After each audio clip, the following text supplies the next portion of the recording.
Last night, she was just a hotel clerk, nameless, unnoticed, invisible. Tonight, she's the reason Rachel Zegler is still alive. But when Lila did the right thing, it cost her everything. Her job, her reputation, her future. Fired without warning and branded a liar, she goes home to silence. Then, the next morning, her phone buzzes, with a name she never expected. Why did Rachel Zegler reach out, and what secret did she whisper that would shake Hollywood to its core? Lila Monroe was 3 hours into her night shift at the Corinthia Grand when the front door opened with a soft chime that barely cut through the classical music piped into the marble lobby. The hotel was sleek, spotless, and silent, the kind of place where every guest had a name that meant something. Lila was used to anonymity, the quiet grace of disappearing into the background. Her job was to make others comfortable, invisible in the process. But that night, something felt different. The woman who walked in wore a ball cap pulled low, oversized sunglasses, and a trench coat far too thick for the LA weather. She kept her head down, but Lila noticed her trembling hands and darting eyes. Most clerks would have called security. But Lila. She met fear with calm. With a soft voice and a knowing smile, she asked if the woman needed help, and the stranger nodded once, too fast. Lila glanced around. The cameras were rolling, as always, but management was upstairs in a meeting. She typed something into her system, then erased it, bypassing standard check-in protocols. She took a risk. She booked the woman a private room under a fake name, escorted her up the staff elevator, and offered her a meal on the house. The woman didn't speak at first, but her eyes glistened with tears. "Thank you," she whispered before retreating into the suite. Lila brushed it off and returned to her desk, heart pounding. It wasn't until she saw the woman's face fully, for just a split second before the elevator doors closed, that her pulse nearly stopped. It was Rachel Zegler, star of stage and screen, beloved and hounded. What was she doing alone, in hiding, clearly running from something? Lila had questions, but none she dared ask. Instead, she stayed quiet, like always, hoping she'd done the right thing. At 4:17 a.m., a black SUV arrived. No driver got out. Rachel emerged, disguised again, and slipped inside. The vehicle sped off without a word exchanged. Lila never even saw who was behind the wheel. That should have been the end of it. But it was only the beginning. When the sun rose over Los Angeles, nothing about Lila's world would ever be the same again. The following morning began like any other, until it didn't. Lila arrived 30 minutes early, as usual, her uniform pressed, her hair tucked neatly beneath her cap. The lobby, bathed in the pale golden hue of sunrise, was already buzzing with tension she couldn't quite place. She passed a cluster of managers whispering near the concierge desk, their eyes flicking toward her before darting away. The general manager, Mr. Cordell, a man known for his icy demeanor and tailored suits, called her into his office with a tone that peeled the air like static. The moment the door clicked shut behind her, the illusion of order crumbled. He didn't offer her a seat. Instead, he stood behind his desk, arms crossed, a folder laid open like an indictment. "Do you have any idea who you checked in last night?" he asked, each word heavy with accusation. Lila, heart hammering, replied honestly. She didn't know at the time, but recognized her later. She believed it was Rachel Zegler. That name alone sent a visible ripple across his face. He snapped the folder shut. "So you admit you skipped verification protocols, deleted registration logs, and escorted a guest to a suite under a falsified name, all based on a hunch?" Lila tried to explain, her voice shaking, how the woman had seemed afraid, how she couldn't ignore her instincts, how it felt like helping someone in distress, not breaking rules. But Cordell's eyes were unforgiving. He accused her of fabricating a celebrity encounter to cover her recklessness, calling it pathetic hero syndrome. Then came the moment that gutted her. He opened the office door and gestured to the gathered staff, making her termination public. "This is what happens when you prioritize fantasy over fact," he declared, loud enough for the lobby to hear. Gasps rippled through the front desk crew. Lila stood frozen, her world crashing inward. No one defended her. Her friends at work looked away. She walked past them like a ghost, stripped of her badge, escorted out like a criminal. Outside, the California sun felt cruel, too bright for the storm inside her. She sat on a bus stop bench, her bag on her lap, replaying every second of the night before. Had she imagined it all? Had it not been Rachel? Was she just a fool in a fantasy? Her phone buzzed with a message, from payroll. Final check processed. No calls from the guest. No apology from Cordell. Her story, once filled with intention, had been reduced to a cautionary tale of insubordination. The thought that haunted her most wasn't the loss of income or status.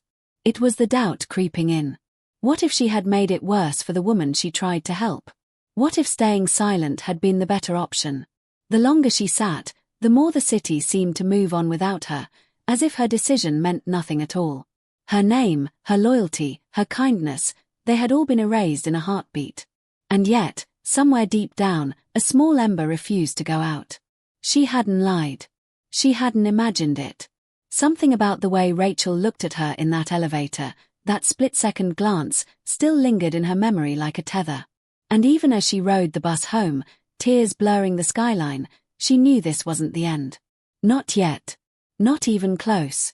Lila's apartment was quiet, the kind of stillness that didn't comfort but unsettled, like the world had paused and left her behind. She sat on the edge of her bed, still in her uniform, bag discarded on the floor like evidence from a crime scene. Her phone lay beside her, screen lit up only by the time, 11:44 a.m., mocking her with the fact that this was usually the part of the day when she'd be clocking out, grabbing a coffee, and heading to the library with a sense of earned peace. But now, each second felt like a weight on her chest. She stared at the television screen, muted, the morning news anchor smiling beside an image of Rachel Zegler arriving at Cedars-Sinai Hospital late the previous night. The reporter speculated about exhaustion or stress, but no mention of the Corinthia Grand. No mention of a woman in a trench coat. No sign that Lila's decision even existed in the narrative now dominating the entertainment world. The only witness to what had happened, besides Rachel herself, was being erased in real time. And the worst part? Lila couldn't prove any of it. She hadn't taken a photo, hadn't recorded the moment, hadn't asked for a signature or confessional. She'd trusted her gut, believed in human decency, and now all she had to show for it was an empty inbox and a hollow ache where her purpose used to be. She scrolled through social media hoping to find a shred of acknowledgement, an anonymous tip, a blurry paparazzi shot of Rachel near the hotel, anything. But there was nothing. Just glamorous headlines and speculative gossip. Her former co-workers had already blocked her. One even posted a thinly veiled status, "Don't lie to get your 15 minutes. It always backfires." The comment had likes. Lila closed the app and turned off her phone. She spent the afternoon walking around the neighborhood with no destination, passing shops she once visited with pride. Now, the baristas she knew didn't smile. The bookstore clerk who used to ask about her job avoided eye contact. The world was moving on without her, and she was a footnote in someone else's crisis. That night, back in her apartment, she opened her laptop and typed out a letter, half confession, half desperate plea, to Rachel Zegler. She didn't know where to send it. She tried an old agency email listed on a fan forum, pressed send, and immediately felt foolish. She wasn't sure what she wanted, an apology, maybe, or just acknowledgement that she hadn't imagined the whole thing. The following days stretched like taffy, long and colorless. Each morning she woke up thinking maybe today something would change, maybe someone would call. But her phone remained still. She started hearing her own doubts louder than anything else. Maybe she had imagined it. Maybe she'd mistaken a frightened stranger for someone famous. Maybe she'd invented meaning to justify a mistake that cost her everything. And yet, in the dead of night, when the world outside quieted and the city's pulse slowed to a whisper, she could still see Rachel's face. Not the actress from movies or red carpets, but the woman in that hallway, scared, alone, clinging to her own voice like it might shatter at any moment. Lila held on to that memory, fragile as it was, because it was all she had. She didn't know that somewhere across town, behind guarded gates and blackout curtains, Rachel Zegler was holding on to the same memory too.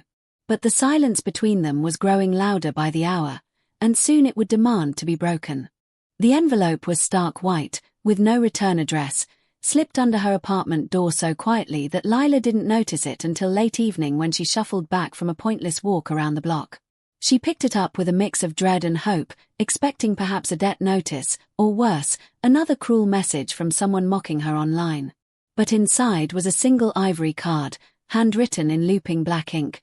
Tomorrow, 4 p.m. 4020 Mulholland. Come alone.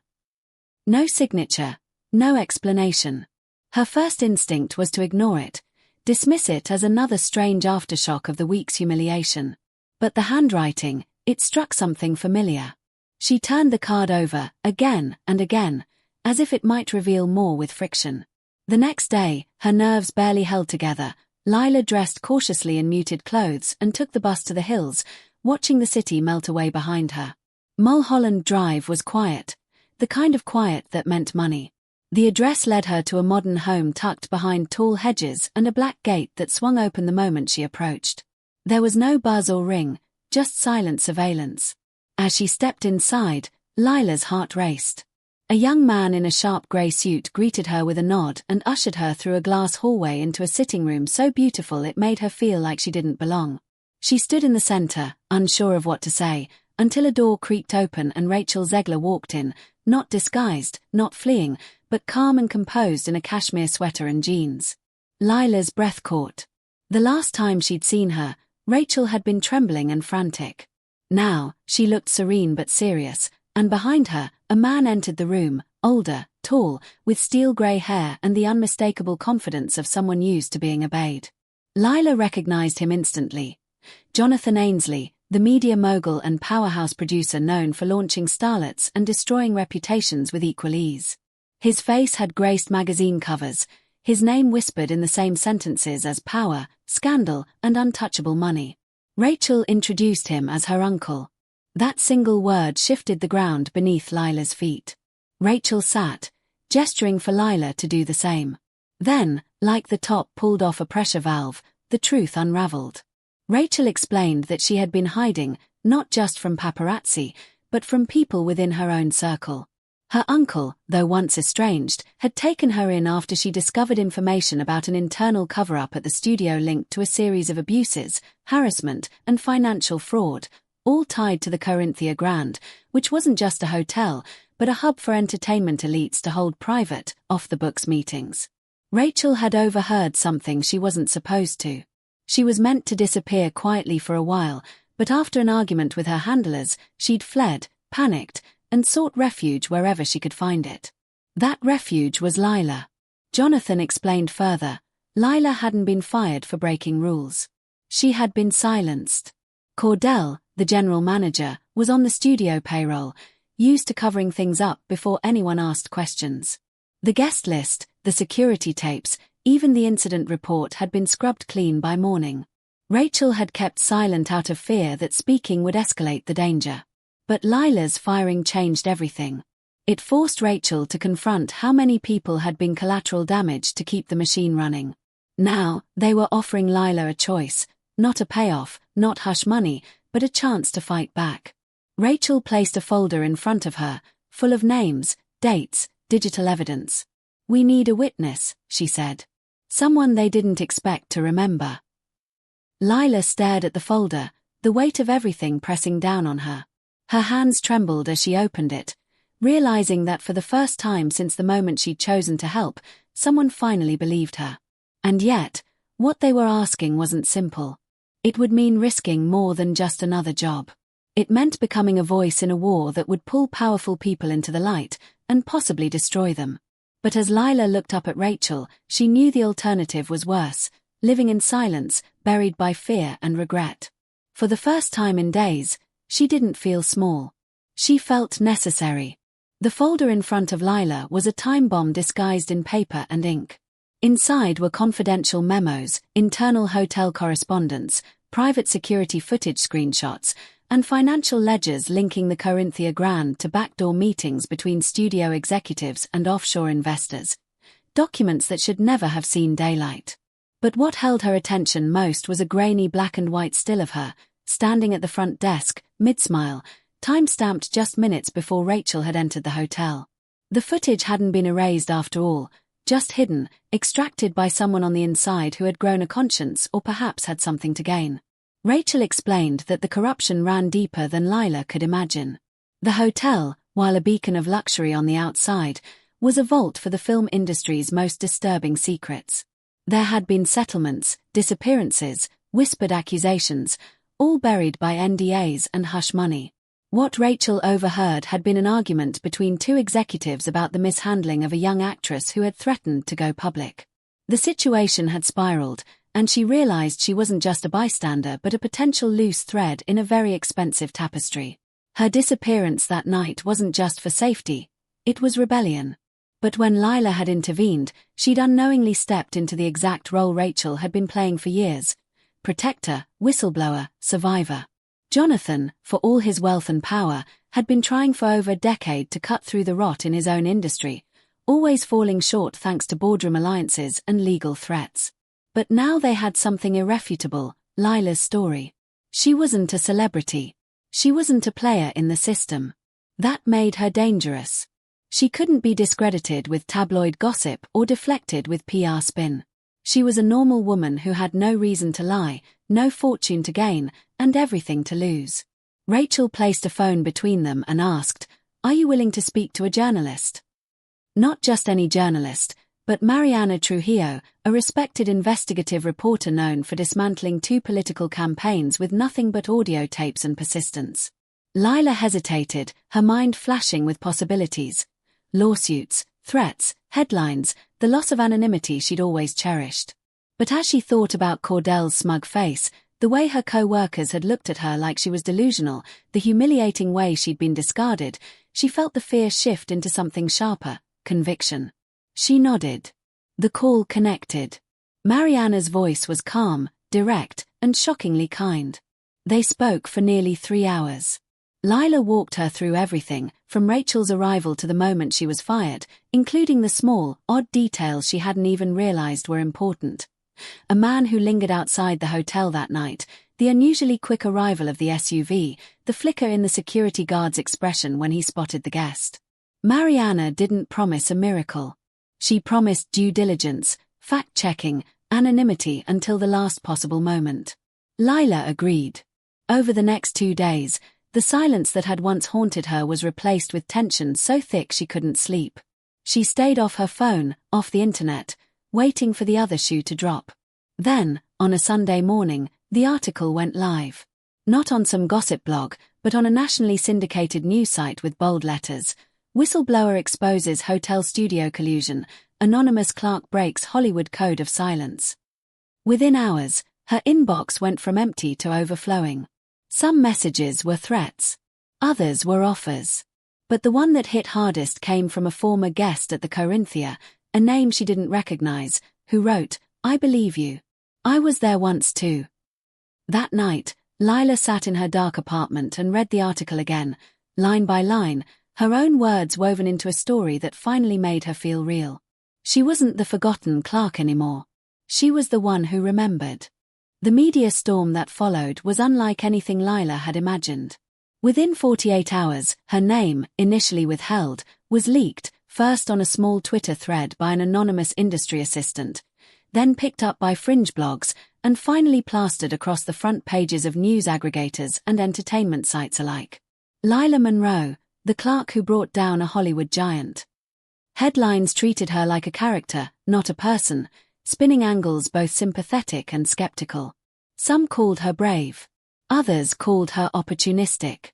Talk show hosts debated whether she was a hero or a disgruntled ex-employee seeking attention. But through it all, Lila kept quiet. She declined interviews, ignored agent calls, and deleted requests from publicists promising brand deals and book advances. The only people she spoke to were Rachel and Mariana. The rest of the world could wait. Meanwhile, the fallout at the Corinthia Grand was swift and brutal. Cordell was placed on administrative leave, but the leak suggested it was permanent.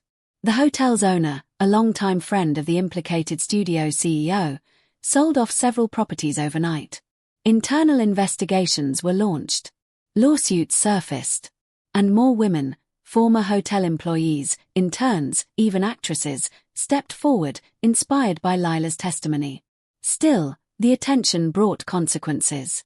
Lila received veiled threats, cryptic packages on her doorstep, and one night, a car parked outside her apartment with its engine idling until dawn. But she no longer felt powerless. Rachel's uncle had placed her under private security protection, discreet but ever-present. It wasn't just about keeping her safe, it was about showing those in power that she wasn't alone. And then, after nearly a week of vanishing from public view, Lila reappeared. But not at a press conference. Not in a podcast studio or a television chair. She posted one photograph online. Just one. It showed a modest office space being painted pale blue, with a single sign taped to the window that read, "The Quiet Room, a sanctuary for women in crisis. Opening soon." The internet exploded again, but this time, Lila didn't vanish. She explained in a short video, recorded in a clear voice from that very space, that she wasn't interested in capitalizing on the worst week of her life. She was interested in making sure no one else had to walk through it alone. Donations poured in, first in trickles, then in floods. Celebrities began sharing the video. Quietly, without spectacle, Rachel Zegler matched the first 100,000. The shelter opened in less than 2 months. It was small, just 4 rooms and a shared kitchen, but it was built on something stronger than concrete. It was built on truth. Lila staffed it with survivors, volunteers, and social workers who had seen firsthand what silence could cost. She ran group sessions in the evenings, opened the doors to anyone who knocked, and kept a single photograph on her desk. The hotel lobby at dawn, bathed in that golden light, frozen in time before everything changed. Lila never returned to the hospitality industry. She never sought fame or revenge. When asked by a young woman during one of the shelter's first workshops how she'd found the courage to risk everything for someone she didn't even know, Lila smiled softly and said, "Because no one else did." She didn't need to be remembered as a whistleblower, a hero, or a symbol. She only needed to be what she had always been. Someone who saw another human being in trouble and chose to help. The story faded from the headlines eventually, replaced by newer scandals, brighter stars, and louder outrage. But in that quiet space on the edge of the city, under a sign barely anyone noticed unless they needed it most, Lila Monroe's choice echoed daily. Not in the noise of the world, but in the lives she helped piece back together, one whisper, one tear, one story at a time.